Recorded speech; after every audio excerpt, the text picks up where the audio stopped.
Hey, my name is Margaret Wong, and today we got you a really, really special guest. And I'm just so honored to be able to talk with him and allow all of us to listen to his story. His name is Officer Grinnell. And Officer, can you tell us where you work, who you are? And I know you're so awesome, awesome, awesome. Please introduce yourself to our listeners. Thanks, Ms. Wong, for having me here with you today. My name is Raymond Brunel. I work for Cobb County Police Department. I joined the Cobb County Police Department back in 2012 when I came from Puerto Rico to Georgia. And it's been a long journey, let's put it this way, because law enforcement is a very dynamic environment. And when you start in the police department, you start as a patrol officer, and I work the beats in different part of the county. And after that, I got the opportunity to join community affair unit, and that's what I've been doing for the past close to 4 years now. Tell me, how old are you? When did you marry your wife? And about your children, and especially the disabled child with special needs. So, Ms. Wong, I've been with my wife for the past 25 years. As a matter of fact, on December the 28th will be our 25th anniversary, and we're fixing to go back to the island because my parents are old to do a kind of a vow renewal. And so I'm very excited to have that. I got two kids. The oldest one is 22 years old. He is in nursing school right now. Instead of doing it here in the United States, he decided to go back to Puerto Rico um, because when we moved here to Georgia, he was 10 years old, and he got good memories from the island. But most important, his friends stay in the island, and he want to get his formal education there. Um, Part of the main idea was improving his Spanish skills, and after that, when he graduated, he's fixing to come back to Georgia and join the workforce. My little kid, he was 4 when he got sick with meningitis, bacterial meningitis, and back in that time, I was working in Puerto Rico as a healthcare rep for Pfizer pharmaceutical industry. So I was visiting doctors and having a normal life when he got sick, and he stayed 3 months in coma. Doctors thought that he ain't gonna make it. We got a lot of faith, and we pray a lot to God to at least allow us to keep him alive. And He granted that our wish, and we have him. He's a different kid than the way he was before, but we still have him alive. He's now deaf and he's in a wheelchair, but he's our little miracle, and we enjoy him a lot. He's a fun kid. He love talking to people, even though he's deaf. He's talking to people, and he tries to verbalize. And he's my main blessing. Let's put it that way. That's awesome. When I was looking over what you have done in your very young life, and I need to learn from you because not only are you inspirational, you speak fluent Spanish, which means it's just like I speak fluent Chinese. A lot of times when my own people call me and say, "Hey, Margaret, I need your help translating," in the police department. So on the other hand, you actually represent the police. You worked in law enforcement. You were an undercover agent for years, and now you're outreach officer. How do you, on the one hand, work for, paid by law enforcement and watch, like, the Black Lives Matter, the Latino Lives Matter, and also, as you know, the Latino people in America, there was a time they're against the Chinese by law enforcement. There was a time they're against Russians. There was a time they're against the Jewish people. There was a time they're against the Germans. Now they're against the Latino people in the past 10, 15 years. How do you bear to see that? How do you come home and look at you? You're still smiling, you're laughing, and with a sick child. I mean, how do you not get frustrated? And how do you maintain that human faith, knowing that it is good? It will not only that, it will become better. So, Ms. Wong, when I joined the force, I find out very quickly that our police officer, at least the one that I work with, they were very caring people. They were always trying to help as much as they could. Of course, the language barrier was one of the main things. And in the area I used to work, which it was East Cobb, we got a lot of Brazilian population, and there's also a huge Korean community, and it was interesting because every time they encounter someone who need or speak a different language, I don't know where they get that from, but they thought that, you know, oh, call Granel, maybe he can help us. And even though I don't speak Portuguese, I understand Portuguese very well, and I knew few words that I incorporate in Spanish. Now, Brazilian people understand Spanish easier, so even though the communication was a little bit limited, that helped me to bridge that gap and help them as much as I could. For the Korean community, it's a little bit different. I don't understand and I don't speak, but always was able to help trying to get the language line in order to get the need or fulfill the need their needs. Now, during my career, I encountered three deaf people, um, and that's hard also because American Sign Language, even though words are in English, got separate grammar, separate everything. Um, and I mean, that's my third language. So I'm fluent in Spanish. I had to learn English because when I moved here, I was 42 years old, and I have to start, practicing more my English. And at the same time, I have to learn sign language. So I get enough to understand them and make me clear. They understand what I'm saying, so as much as I can, I help them. About the Hispanics, when I start my career in law enforcement, um, the level of trust was very limited, especially for my peers that don't speak. And I was always looking to see, where's what's the way they interact with them, and to see if it's fair. And it was fair. It was by the book. It was per law. Now, I feel great every time they get a call and they call me to help them, and so I handle most of the Hispanic call. I'm the one who handled them in my shift.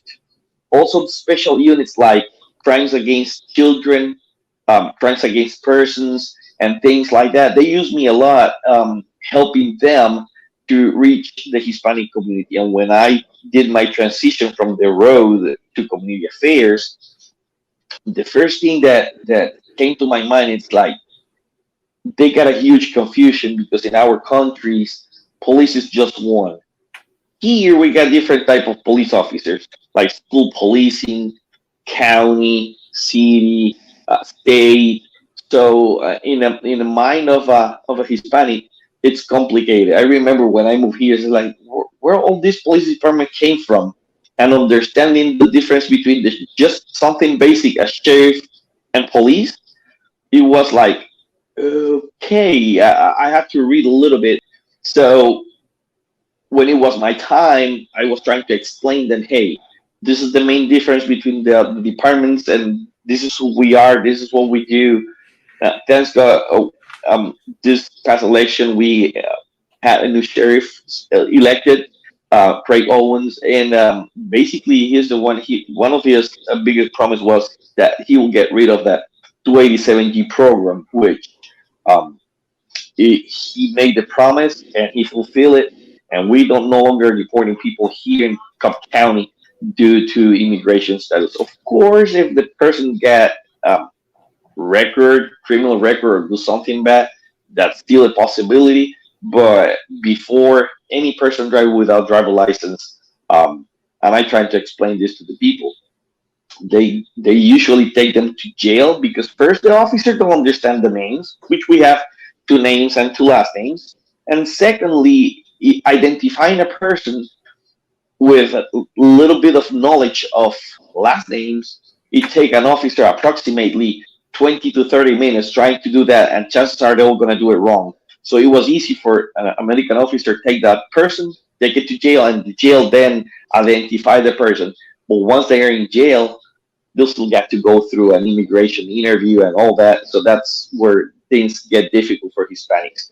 What the new chief of police did was that he basically stated that if the person got a valid documentation like passport, any form of ID, even though it's expired, we can validate the identification of that person. That person gets a citation like anyone else, and that's it. That's where everything ends. And that's the way it was. It's hard for me when I see people that need help and are in fear when I see people abused by any other race from my community, and they don't want to call the police because they are in fear. It's like, I'm here to help you. Please speak. If you don't talk, there's no way we will know we can help. Good. Yesterday, in Cleveland, we have a case, and where is a Chinese national? He is American citizen. He married another Chinese. He was not happy with his dentist. So when he walked into the dental office, the secretary came up and see what he wants. He said, "Well, I want you to stop sending me your bills because I'm not happy with you." So an argument came out, and as you know, there's Asian hate now. So and then somehow the secretary just put up the hand or something, and then immediately called the police. And then police came, and of course his English is not that good, and the secretary doesn't understand his English or his. I mean, I don't know what happened because I was not there. But I got an urgent call from him. By luck, he has my cell phone, and by luck, I saw it. It turned out he himself talked to the officer because he figured he's American. I mean, he's also sort of very hot tempered, a typical Chinese Korean, So in the meantime, he told the officer, "Oh yeah, I touched the secretary." But in Chinese, the word touch, because the secretary put the hand up. So I asked him in Chinese, "Why do you tell the officer you touch? That's assault." So now he's charged with felony assault. So immediately I talked to the officer. I say, "Whoa, stop. Number one, I don't necessarily think he would hit a woman because our culture, we don't hit women. We may hit a man, but we don't hit women. Number one. Number two is maybe the word touch is a different word because why would he touch? He's happening. I mean, so we immediately called the supervisor, and the supervisor was nice enough to get him immediately out of jail with no bond. So we saved one Chinese. But I'm sure these scenarios happen each day in the Chinese community, in the Korean, in the Latino. So what's your take on this? Because anybody who came ready to arrest someone, listen to the white, and I'm not saying white privilege or something. She probably have brown because when she see a hot-tempered, short Asian man, gesturing and I mean, it's normal. American people call the police on everything. I fight with my husband. I call him police. I mean, my child doesn't listen to me. I call the police. But that's not in our culture. We don't, I mean, sometimes we yell and scream. You just say, okay, stop yelling at me, and then we're done with it. So how would you have dealt with this kind of situation?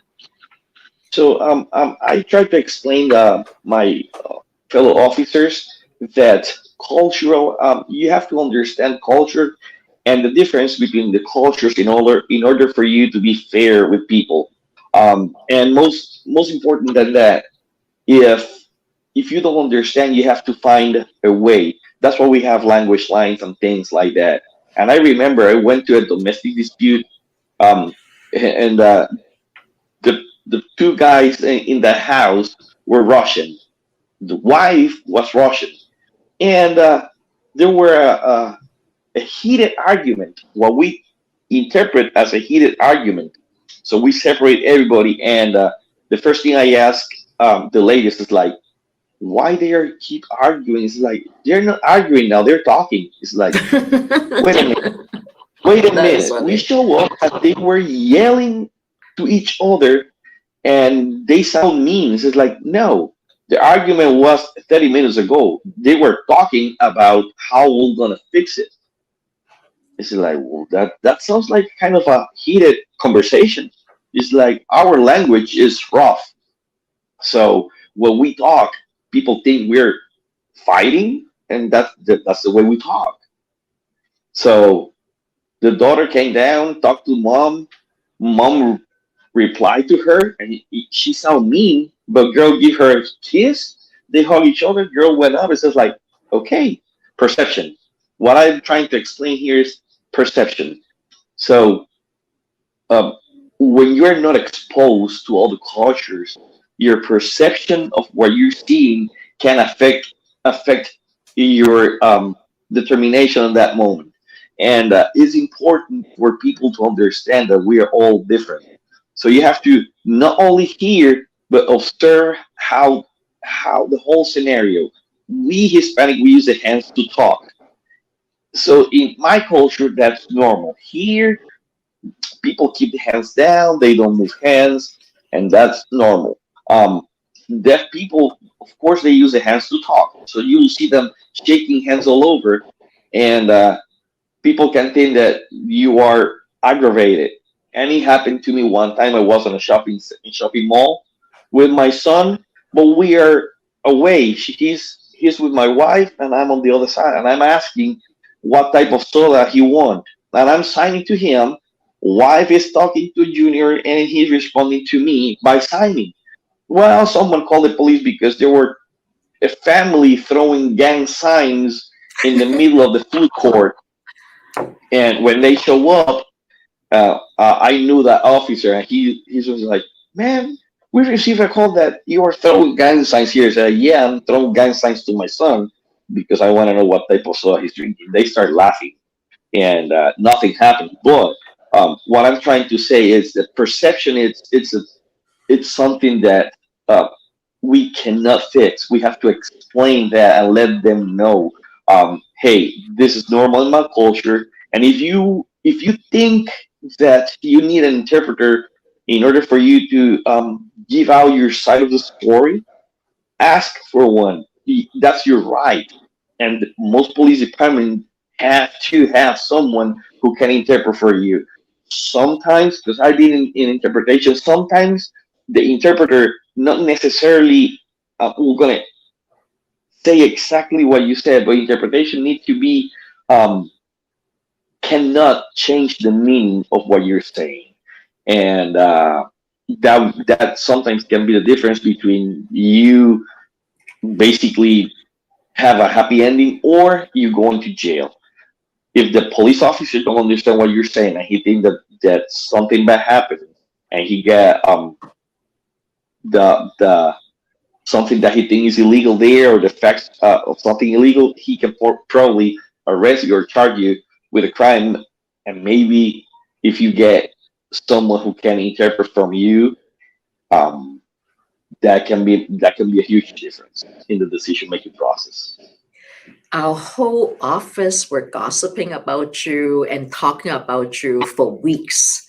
One of the questions they asked me to ask, and I personally am interested, is how do you remain so upbeat? So, because your job is high pressure, you have to work with a new, a newly elected boss. Your child is sick, and your older one wants to go back to the islands, and so how do you remain that human faith that things are good now and will maybe getting better tomorrow? That's all. That's awesome. Your attitude I've heard. Do you see a therapist? Do you have a martini at night? Because I did hear some people every night they take one drink just to calm their nerves. So what do you do so we can all learn from you? So I got faith in God. I pray God to give me strength. That's the most important part. Then the other thing is like I don't have um, I don't have too much free time, so I'm always doing something either with my son, either at home. So there's no time to be depressed. There's no time to be anxious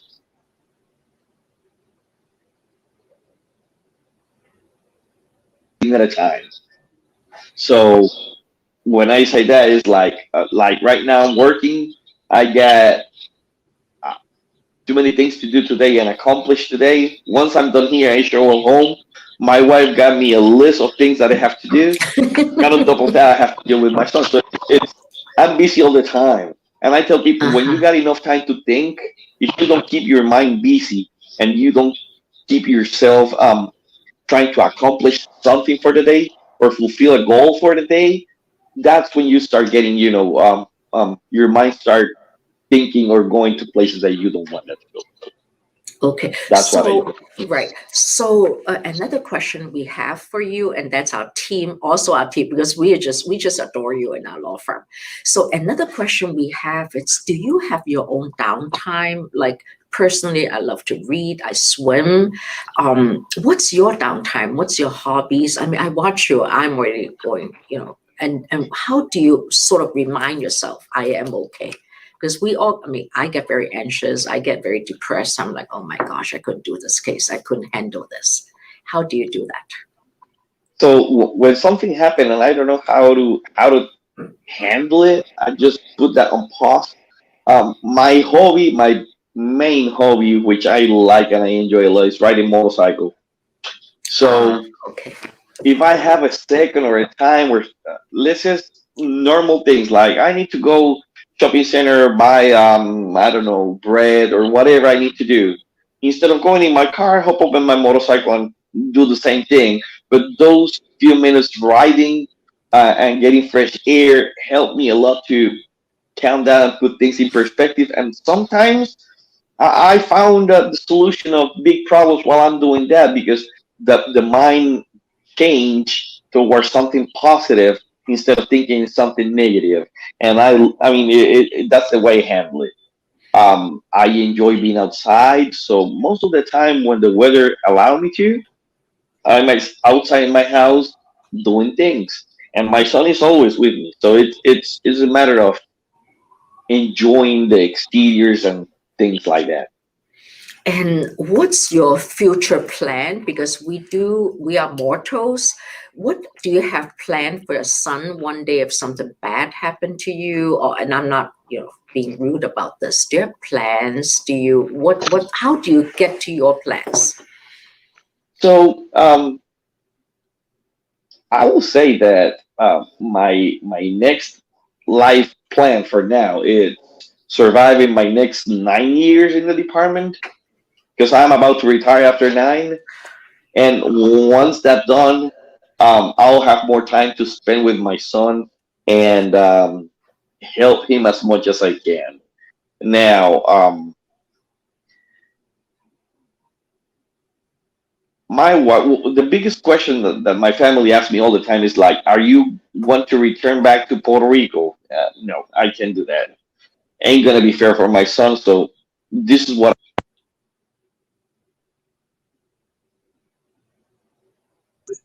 my house. So I told my wife like, once I retire, I'll be waiting for you because she got to work like 3 more years after that. And after that, I guess that there's all the 49 states that I want to go to and visit.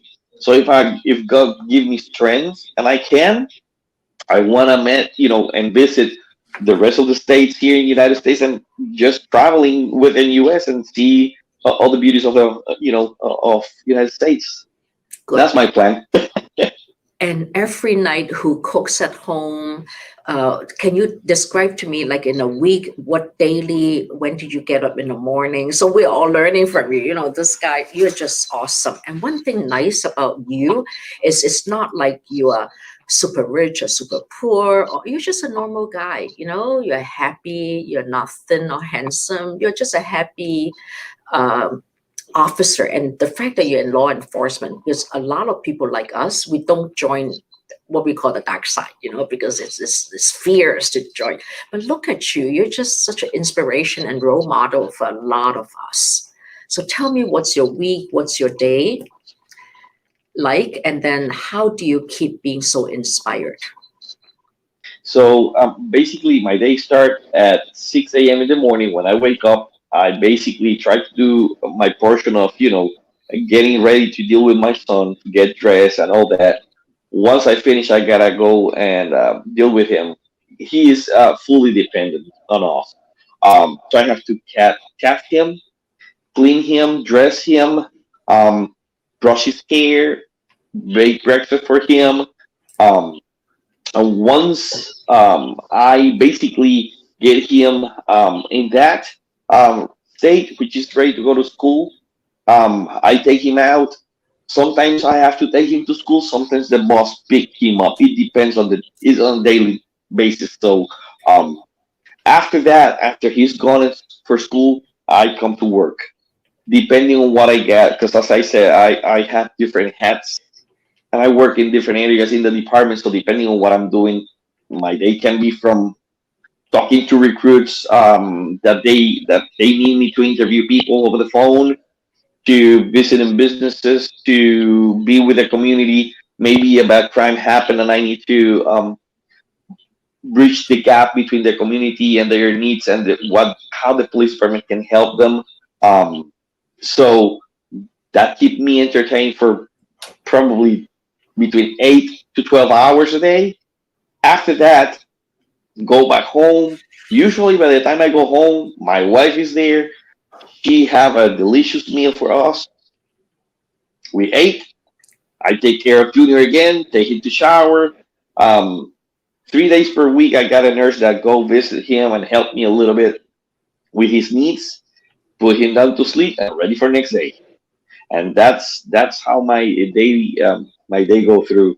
And as I said, it's all about trying to think on a positive way and try to help people. If you have time to do what you're supposed to and serve the other people and can keep a smile or hope, being a hope for them, because when people come to the police department, they come here looking for help somehow, some way. It can be a paper, it can be a case number, it can be anything. So they come here with a need, and it's our we have to serve the people. That's about it. Some officers, as you said, got very straight, neutral face. Some of them are more approachable. If you, as a citizen, find an approachable officer, talk to him. It's okay. We're normal people too. Most of the police departments get a community affair unit, and that's what they do. I mean, I try to spend my time busy trying to fulfill the needs of the community. And because the county is so big, the needs in the north can be different to the needs in the west side of the county, and that's the way we basically stay busy. Good. And your department, congratulations to your boss. Who does the training to give you, like each, like the Communist Party in China, they have a ideologue, every quarter they have like people coming in, 2 days of classes, train them how to think, how to act, how to be a boss, how to think principles. I'm sure your department being a public office have that. So who in your department does that, and how did they teach officers, you guys? I mean, I'm sure someone teaches you all this. I mean, you didn't come from from nowhere. So and how do you contribute to that effort to teach good people like you to be better? So our training facility it's located at 2435 East West Connector. It's a new training center. Huge training center. We got approximately 10 classroom for recruits, another five for officers. We got an amphitheater, meeting rooms, our evidence room. It's there, and we got something called the Tactical Village. Um, so basically, it's a learning center that teach fresh officers how to become a police officers and keep veterans officer trained in different topics. We also have to keep our post Georgia Post certification. Um, so we get classes every year in order to keep our certification in different aspects. The last I took was CIT, Crisis Intervention Team, which is a training on how to help people with mental illness and how to address their different needs. Because a person with schizophrenia, you have to approach him on a different way that you're going to approach a person with dementia. or depression. So that was the last training I took. But we do trainings. Is That's a nonstop. That building is dedicated for that, and you work the whole year training officers in different capabilities, different aspects. Uh, Active shooter training, K9, every training that we offer for officers are handled in that building. Um, the the person in charge there is Captain Hurst. That's the captain in charge of the academy and graduation of recruits. And basically, I do have a little portion of that. I teach a class to new recruits about what we call community awareness and survival Spanish, and that class comprehend all that Latino, Hispanic slash Brazilian slash deaf and all the cultures. So basically, I teach them a little bit of the difference between a deaf person and a hard of hearing person, and the difference between a Brazilian and a Hispanic person, and how we are all different, so they can individualize. And when they face someone that probably don't look like you have to put a little bit more effort in trying to understand what that person is trying to say. Now that I listen to you, I think you are marvelous. Another idea I have, and I hope someone pick it up, and we do represent some executives at Netflix or Hulu or something. They should really write a series, like a 12-hour series on Cobb County, newly elected sheriff. How do people like you who speaks another language that, and you can communicate with them with this new building center with all the budget cuts, and because now the activists, they want to cut budget from, who's going to monitor the streets if all the budgets are cut. So that's a very good story and good series. Not only that, Atlanta is a big city, so it's not like they're doing a little like a Fargo series or something. So I really think you're onto something. So maybe someone will listen to this show and pick up a Netflix or Amazon Prime. I mean, that's such a beautiful story. It's inspirational. And again, our time is up, and I really want to thank you. You really made my day. Now we know we have to keep busy and not think about depression and anxieties. Thank you, Officer Grinnell. Thank Thank you, you. Ms. Wong, for Yeah, having me. Appreciate it. Thank you, Brady. thank you. Thank you. It's my honor. Thank you.